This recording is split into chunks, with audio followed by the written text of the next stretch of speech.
Good morning, my friends. How is everybody doing this morning? Yeah, today's Monday. Monday, June, let's see, 28th. How do I know that, you ask? Saturday was my baby sister's birthday. It's the 26th. Saturday was the 3-year anniversary of my husband's death. And Saturday was a really bad day for trying to deal with losing Daddy.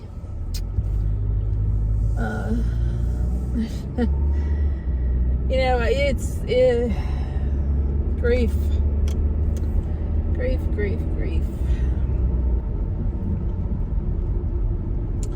I really don't think I'll ever say good grief again in my life because there's no such thing. There's frustration. I might say, good grief is not a phrase I will use ever again because grief is not good. So my daddy, let me tell you about my daddy real quick. My daddy was a farmer at heart, loved to grow vegetables, but even more than that, he loved people. Good people. We all love good people, right? He could talk and talk and talk and talk and talk. My mother can too. I've always said my mother never met a stranger.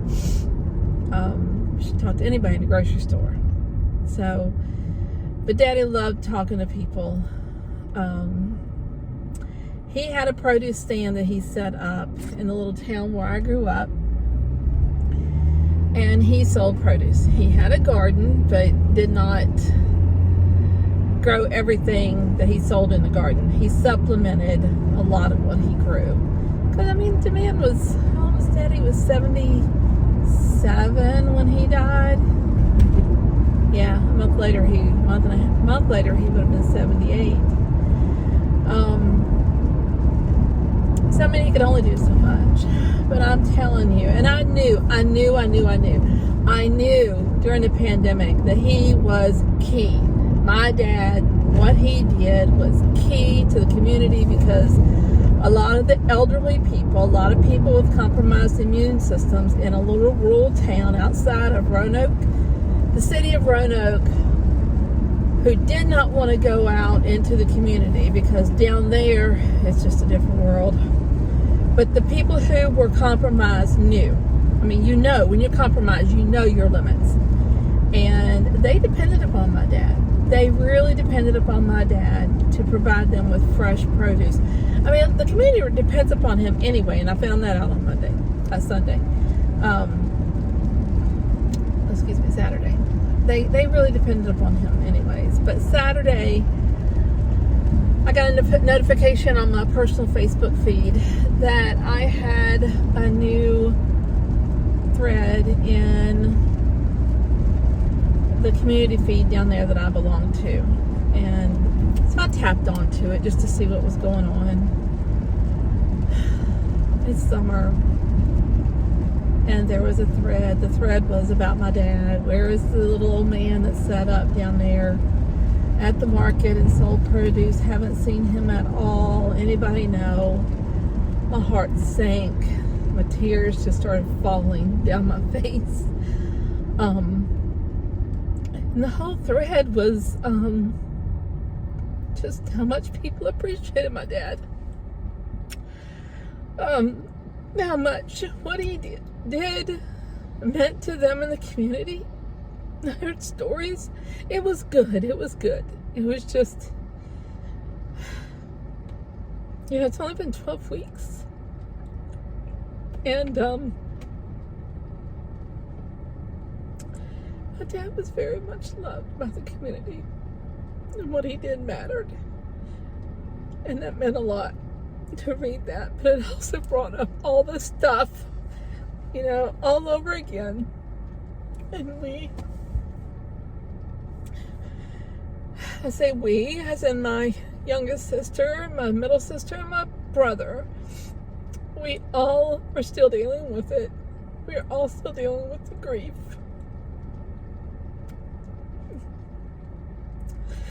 We're grown adults. But Dad was my youngest sister, said it made her feel proud, and I'm very proud of my dad and everything that he did. I mean, as he got older, he changed. He really did. I saw it.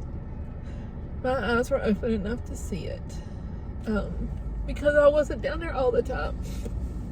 I was just so proud of him. But I'm very proud of my daddy. Very proud of the 4 kids he helped raise, and the 6 grandkids that he has. So yeah, I'm extremely proud of my dad. And that thread, as hard as it was to bring it all up again, it's kind of like you relive it, you know? You relive the loss, but just in a different way. I had watched a man. I watch a lot. Yeah, I'm a public health education major, and I watch a lot of stuff on YouTube with health and our bodies and anatomy and stuff like that. It just intrigues me to no end. And I don't know why, you know, only God knows. But there was a post on there on the YouTube about, from a neuroscientist that I have watched before. I mean, it's not like he was not new to me. But, talking about grief and how we deal with it and what our bodies go through. And I am that person who wants to know the details. I mean, I don't necessarily need to know how to fix it, but I want to know the details. I mean, 9 times out of 10, I do want to know how to fix it, but I do want to know the details. Excuse me.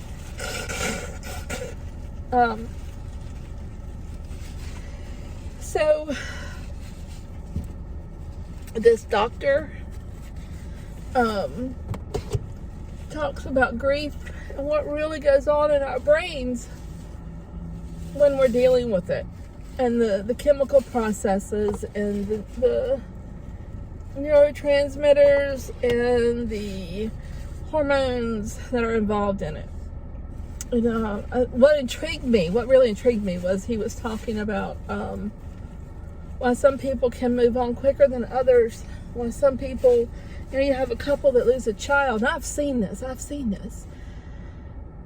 And one is just so devastated, and the other is just moving on, going forward. And it's not what you think. It's not what I thought.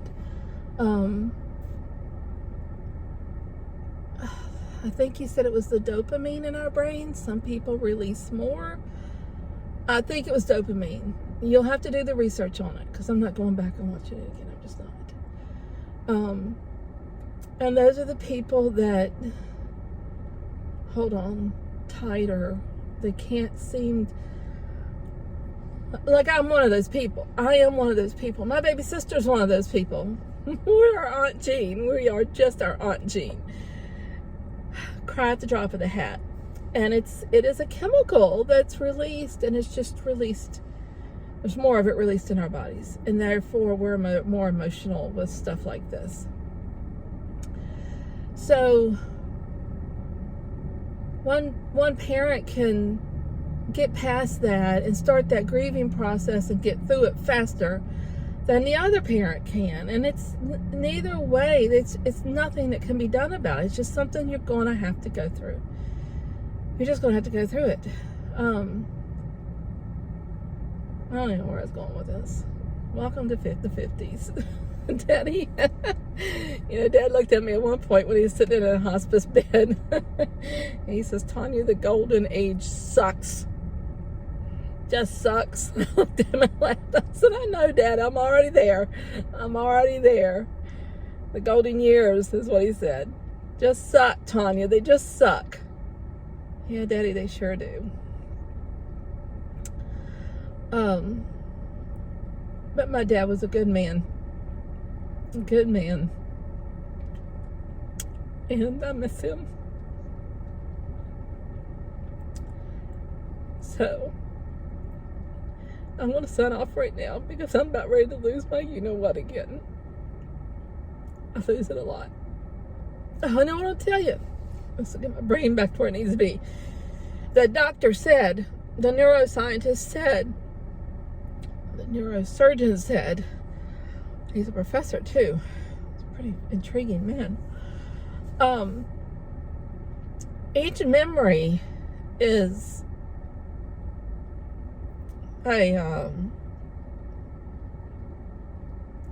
memories are formed by neurons. And he says, you can think about it like this. One neuron's clasped onto another neuron.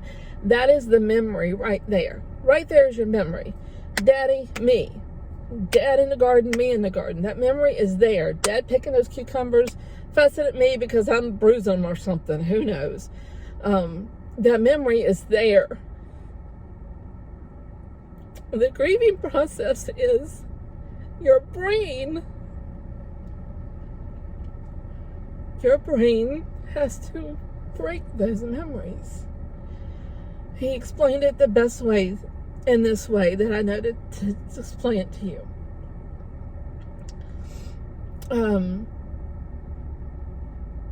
You walk by your manager's office or someone's office, whoever, your manager's office, and your manager's sitting in the office.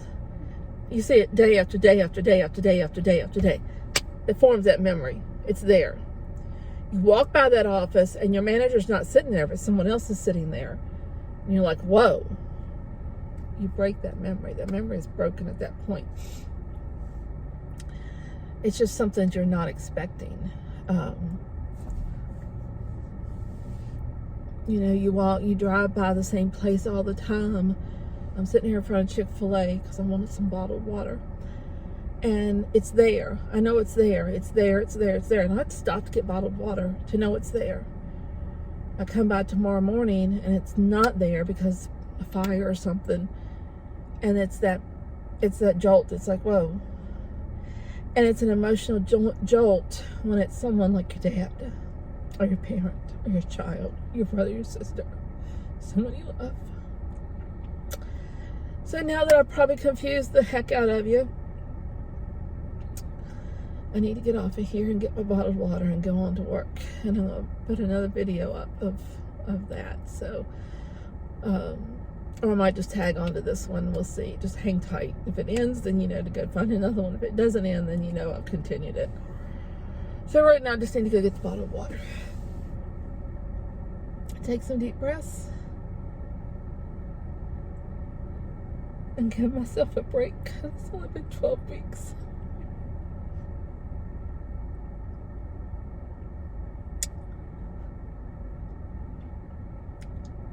Till later. Okay, so I'm going to tag onto this video, emotional video, and hopefully I can change my mindset here. What I got on here to say was I got in my Tote scan labels. I'm going over the storage unit right now to work on them, and I'm excited about these. Basically, it is a QR code that, let me open it up and I'll show you, that I will put on my tote. And I will take the pictures of everything in my tote and it'll be under that QR code. Here it is. And, see? It will help me stay a bit more organized because I still have a pair of men's golf shorts, Nike golf shorts, performance Nike golf shorts, black, that I cannot find. And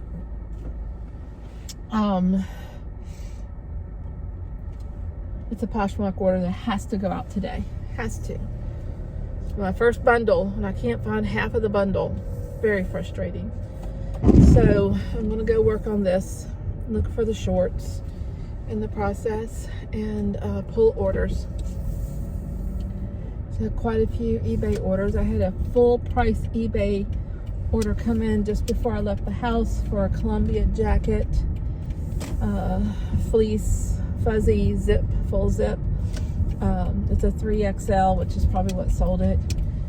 And so I'm excited about that because the Hustle Couple talked about selling coats to get your coats listed. All my coats are listed. I do need, however, to get to the bins and get some more and go from there.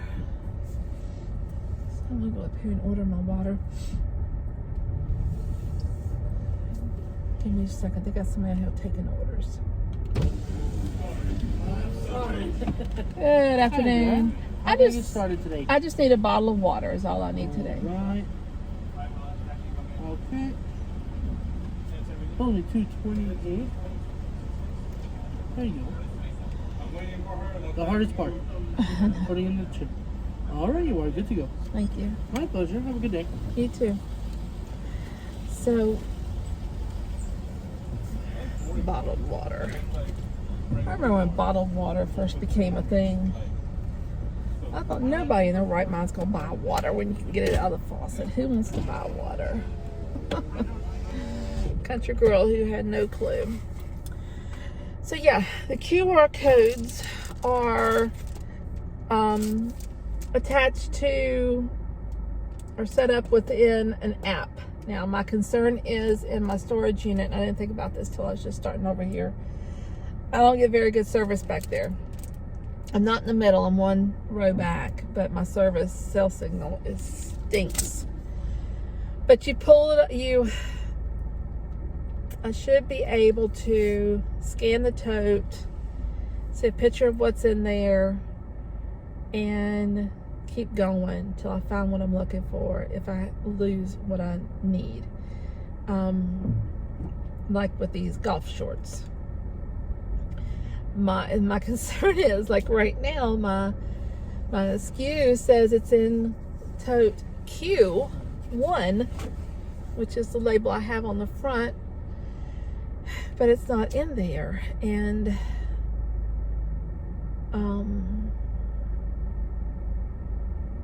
my concern is that I get in there and I do this and I'm still dealing with the same thing.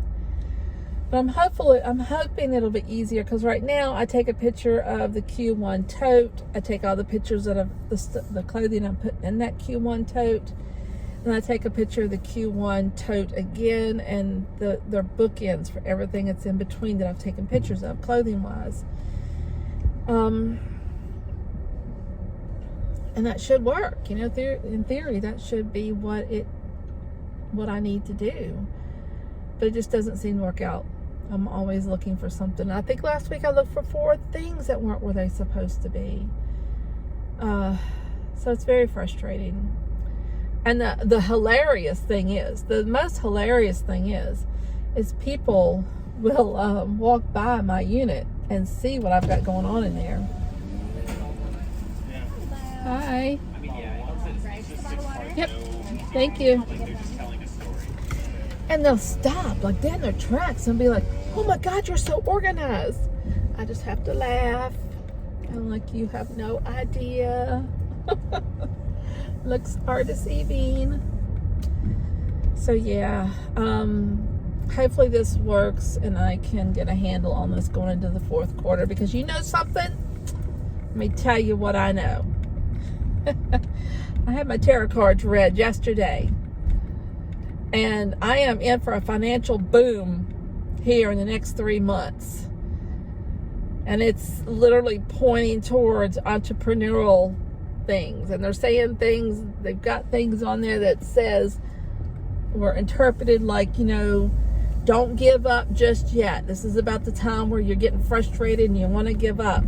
And I'll have to admit, with everything going on with Dad, I've been in that spot. Like, what am I really doing? I can't find the joy again. I still am searching for that. I'm just kind of pushing through it right now. And I am due for a windfall. It says it was for July August and September. I said, keep working hard, keep doing what you're doing, keep innovating, keep researching, which I guess this is part of that. And you will be rewarded. And I need to be rewarded. I need that because I got an $1,800 car bill. Actually, I've got over, I think it's like close to $2,500 once you count everything that needs to be done. But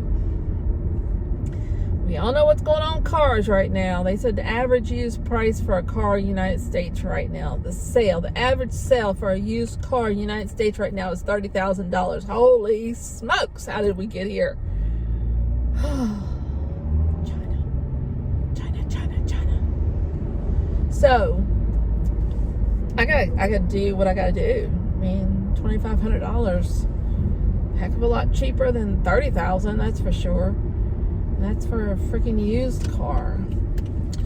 So yeah, gotta get this done. Gotta make the dough, put the time in, put the effort in, and take it from there.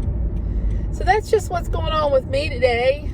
I know it's a handful here. I'm sorry about breaking down on you, but it is what it is. 12 weeks. It's only been 12 weeks. Gotta give myself a break, right? That's what I'm gonna do. Give myself a break.